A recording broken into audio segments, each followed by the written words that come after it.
જય મહાદેવ। માં સરસ્વતીનો પ્રાગટ્ય દિવસ એટલે વસંત પંચમી અને વસંત પંચમીનો દિવસ હિન્દુ શાસ્ત્રની અંદર ખૂબ મોટું મહત્વ ધરાવે છે। આપ જાણો છો તે પ્રમાણે જે આપણા સનાતન ધર્મની અંદર અમુક વણમાગ્યા મુહૂર્ત ગણવામાં આવે છે કે એ દિવસ હોય તો તે દિવસે મુહૂર્ત જોવાની જરૂર હોતી નથી। કોઈ પણ શુભ અને માંગલિક કાર્ય કરી દેવામાં આવે છે। દાખલા તરીકે વૈશાખ સુદ ત્રીજ જેને અખાત ત્રીજ કહે છે, તેવી જ રીતે વસંત પંચમીને દિવસે પણ લોકો ખૂબ મોટા સાહસો કરતા હોય છે, માંગલિક અને શુભ કાર્યનો આરંભ કરે છે। તો આ વર્ષે 2026 ની અંદર વસંત પંચમી ક્યારે છે?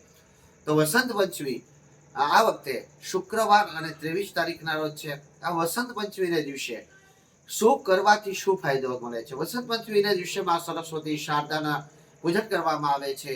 ઘણા લોકો સરસ્વતીઓનું પૂજન કરે છે, ચોપડાઓનું પૂજન કરે છે અને ખાસ કરી અને વિદ્યાર્થીઓએ આ દિવસને વિશે ખૂબ જ સારો પ્રયત્ન કરી અને માં સરસ્વતીની કૃપા પ્રાપ્ત કરવાનો પ્રયાસ અવશ્ય કરવો જોઈએ। આ દિવસને વિશે બ્રહ્મ મુહૂર્તની અંદર ઉઠી અને જે વિદ્યાર્થી કાળની અંદર જીવે છે, જે લોકો વિદ્યાર્થી તરીકે છે અને ખાસ કરીને હમણાં 10 અને 12માની બોર્ડની પરીક્ષા ચાલુ થવાની છે, તો તે લોકોએ શું કરવું જોઈએ? તો તે લોકોએ પ્રાતકાલે પોતાનું નિત્ય કર્મ પૂર્ણ કરી અને ઉત્તર દિશાની તરફ મુખ રાખી એક પાટલા ઉપર પીળું આસન રાખી અને જો આપણા ઘરની અંદર માં સરસ્વતીનો ફોટો હોય તો સરસ્વતીનો ફોટો મૂર્તિનું પૂજન કરી અને તેને પાટલા પર ચોખાની ઢગલી કરી અને ચોખા પીળી હળદરમાં પલાળી અને પીળા ચોખા કરી અને મૂકવાના અને તેની પર દીપ પ્રાગટ્ય કરી અને માં સરસ્વતી આના જાપ કરવા અને સાથે સાથે જે માંથી તમે જ્ઞાન પ્રાપ્ત કરવા માંગો છો, એટલે કે ઉદાહરણ તરીકે આપ 10મામાં છો તો 10માના પુસ્તકો પણ તમે ત્યાં રાખી શકો છો, તેને પણ તિલક ચંદન કરી શકો છો અને સાથે સાથે એનું જે જ્ઞાન છે તે સર્વત્ર જ્ઞાન મને પ્રાપ્ત થાય આવું કહી અને તે પુસ્તકને પોતાના બ્રહ્માંડ ઉપર ધારણ કરવાથી શુભ અને મહત્વ અને શુદ્ધ ફળ પ્રાપ્ત થાય છે।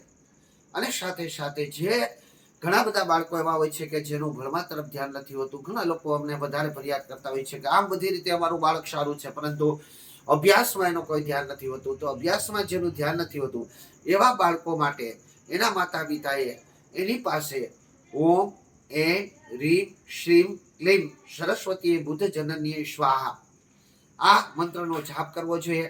આ મંત્રના 1100 જાપ છે, 1600 જાપ છે, 2300 જાપ છે, અથવા તો આપ એના હજારોમાં જાપ પણ કરી શકો છો। આ જાપ કરી અને જો બાળક વધારે પડતું ચીડચીડિયાળું હોય તો આપ રાત્રિના સમયે એ બાળક જ્યારે સૂય ત્યારે એના તકિયા નીચે એટલે કે એના ઓશિકા નીચે એક પીળા વસ્ત્રની અંદર પીળી હળદરનો ગાંઠિયો અને એને પાણીમાં પલાળી અને એની સાથે પીળા ચોખા રાખી ગાંઠ બાંધી અને જો એની નીચે મૂકી દેવામાં આવે ને એના બ્રહ્માંડની અંદર આવી જાય તો એ બાળક શ્રેષ્ઠ રીતે કર્મ કરતું થઈ જાય છે, એમાં પણ કોઈ સંદેહ નથી।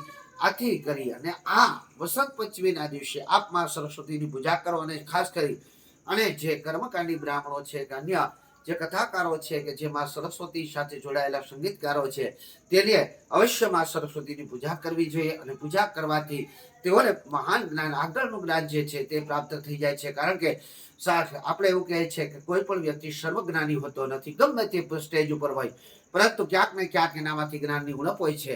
આથી ભગવતીએ એમની સરસ્વતીની કૃપા જો પ્રાપ્ત કરવી હોય તો આપે પણ આ પૂજન કરવું જોઈએ। હું પણ આ પૂજન કરીશ। આપ સર્વ પણ શુક્રવાર અને તારીખ 23/1/2026 રોજ આ પૂજન કરો। પ્રાતકાલને વિશે 7 ને 8 મિનિટથી જ પૂજન કરવાનું શુભ મુહૂર્ત છે।